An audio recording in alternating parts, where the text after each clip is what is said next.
Saludos a todos, ¿cómo están? Quisiera en este video compartir algunas herramientas, algunas pistas que pueden ser útiles a la hora de descifrar, comprender un texto. Para ello vamos a utilizar una presentación en Canvas que nos puede ayudar a visualizar y a esquematizar cuáles podrían ser esas herramientas que nos ayuden en la comprensión lectora. Básicamente, y vamos a ponerlo aquí en grande para que lo podamos ver todos, hemos elegido unas 5 herramientas o pistas que nos pueden ser útiles a la hora de entender profundamente un texto. La primera herramienta puede parecer obvia, pero es la de ir en búsqueda de los significados de las palabras desconocidas.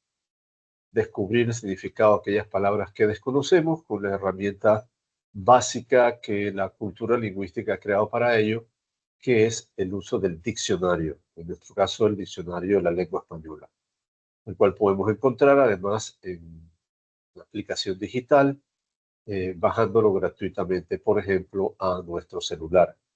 Y es además una aplicación muy útil, muy segura por ser quien la produce, la Real Academia Española, y tenemos el acceso a toda esa constelación de significados que está detrás de la palabra a través de un solo clic por medio de nuestro celular. Entonces, primera cosa, palabra que se desconoce, buscarla en el diccionario y anotar su significado, de modo de poderlo irlo grabando e incorporando a nuestro léxico personal. Segunda estrategia, que forma parte del instinto lingüístico, pero que quizás no somos conscientes de ella. Si yo en una oración o en un enunciado me topo con una palabra que desconozco, puedo deducir su significado antes de tener que buscarla en el diccionario o sin tener que buscarla en el diccionario. Digamos que puedo llegar a una aproximación de lo que esa palabra significa por aquellas que la rodean en la oración o en la conversación.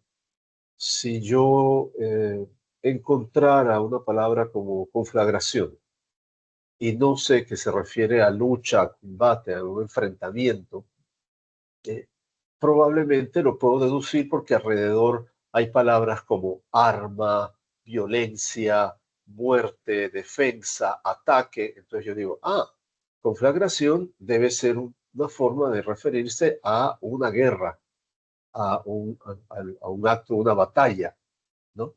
Entonces, de esa manera sé que cada palabra tiene alrededor otras que nos ayudan a saber cuál es su significado preciso. Igualmente, por ejemplo, eh, con la palabra corona, yo puedo decir, eh, María fue coronada como Miss Universo el fin de semana pasado. Pero puedo decir también, ayer comí una carne muy dura y se me rompió la corona. O puedo decir también, en Suecia hubo una devaluación de la corona. En las 3 oraciones, corona significa una cosa distinta. En una es un ornamento que se coloca sobre la cabeza. En otra es una moneda que se usa en países del norte de Europa como Suecia. Y en otra es una parte de la muela o del diente, ¿no? La parte superior, la corona dental. Pero yo me doy cuenta de el significado o puedo acercarme al significado por las otras palabras que la rodearon en la oración. Si yo veo, por ejemplo, corona en la oración donde digo, más o menos dije, en Suecia se devaluó la corona, la palabra Suecia y devaluar me dicen que estoy hablando de algo relativo a moneda.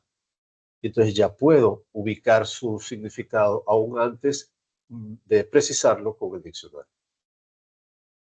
El otro elemento es conocer el contexto en el cual se usa la palabra, ¿no?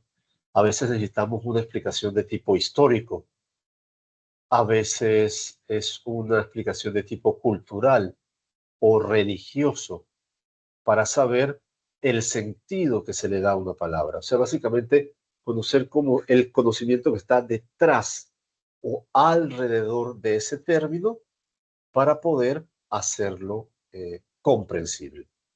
Entonces, búsqueda en el diccionario, deducción del significado por las palabras que rodean a la palabra desconocida en la oración o el enunciado, o conocimiento del contexto histórico o social o político que rodea un término y que lo hace comprensible.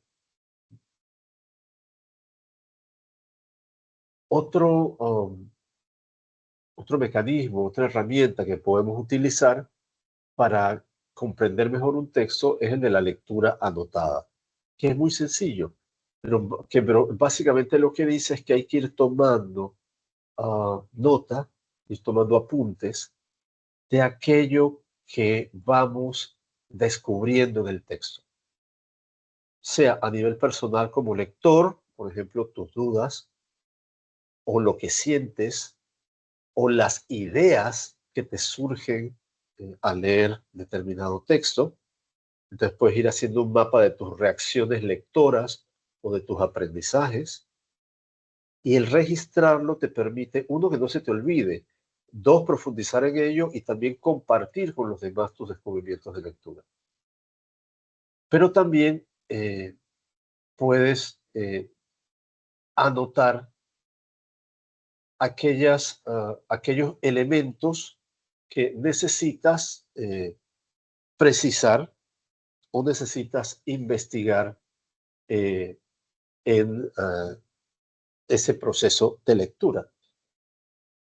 Una herramienta interesante puede ser que lleves la escritura en soporte digital para poder compartirla con otros, o con los famosos post-it o post-it, que son estos papeles adhesivos, perdón, que nosotros podemos ir colocando en las páginas con nuestros comentarios sobre cada lectura.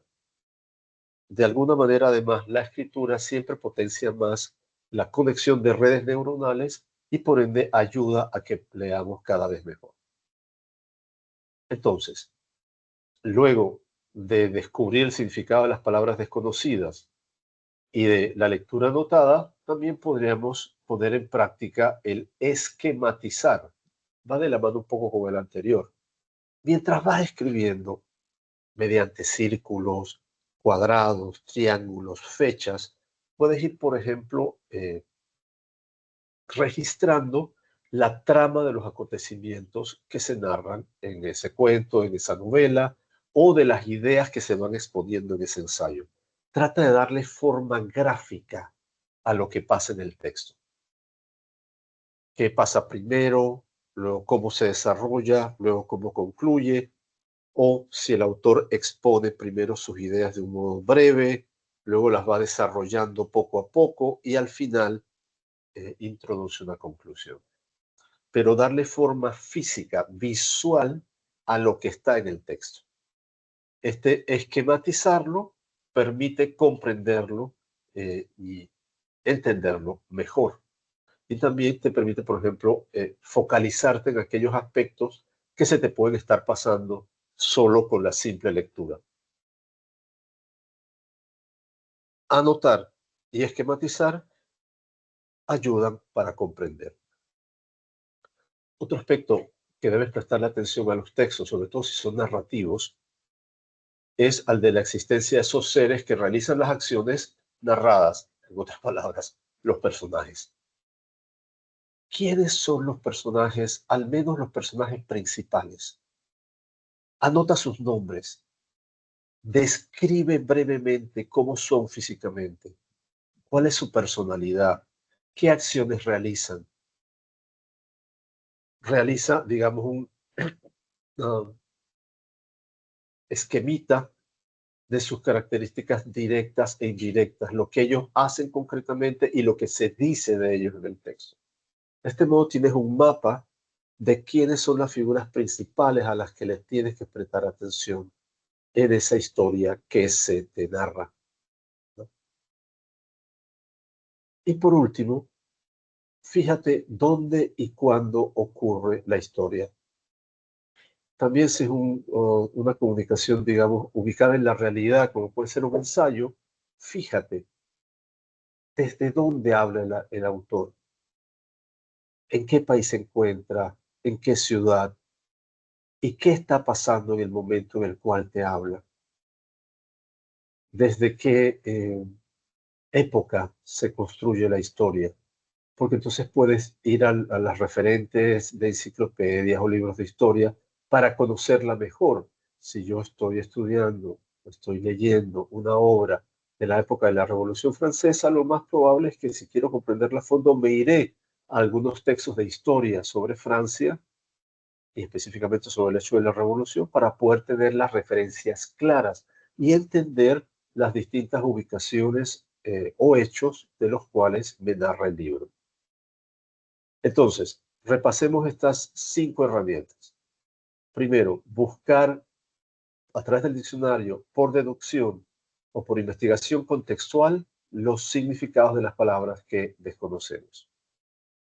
2, hacer una lectura anotada donde voy registrando mis reacciones de lectura, sea lo que no entiendo, sea lo que sentí o sea lo que pensé durante el proceso de lectura. Todo esto va a facilitar mi comprensión, va a enriquecer mi comprensión. Igualmente puedo hacer un esquema de las acciones que se van narrando. Si fuera un cuento infantil clásico como el de Caperucita Roja, bueno, primero empieza la conversación de mamá con Caperucita Roja antes de que ella salga al bosque, rumbo a la casa de su abuela, pero en el camino se encuentra con el lobo, tienen esta famosa conversación, el lobo se entera que Caperucita va a la casa de su abuela, luego viene el hecho del lobo comiéndose a la abuelita y disfrazándose de abuelita, luego Caperucita llega a la casa, se da el diálogo de abuelita, ¿por qué tienes esta boca tan grande? Etcétera, etcétera, para comerte mejor. Y por último, el lobo se come a Caperucita, pero afortunadamente llega un leñador o un cazador que descubre lo que ha pasado, mata al lobo, abre la barriga del lobo y libera tanto a Caperucita como a su abuelita.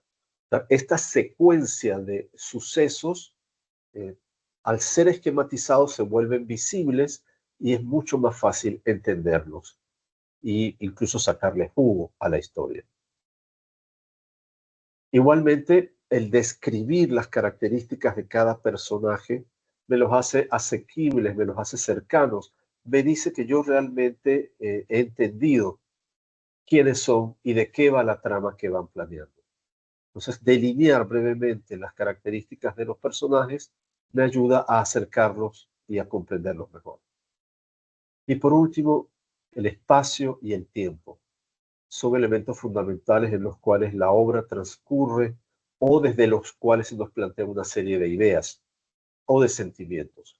Entonces, ubicar en ese mundo posible dónde y cuándo sucede lo que sucede, o también desde dónde y cuándo ha escrito el autor su obra, son elementos que definitivamente te dan muchas más herramientas para entender a fondo dicha lectura.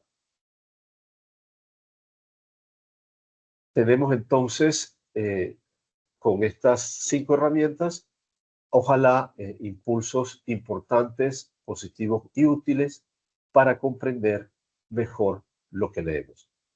Se los animo ahora a repasar todos estos inputs, todos estos acompañamientos docentes que les hemos preparado y lanzarse a la lectura de los cuentos y de los poemas que les proponemos para avanzar en este camino de comprensión lectora.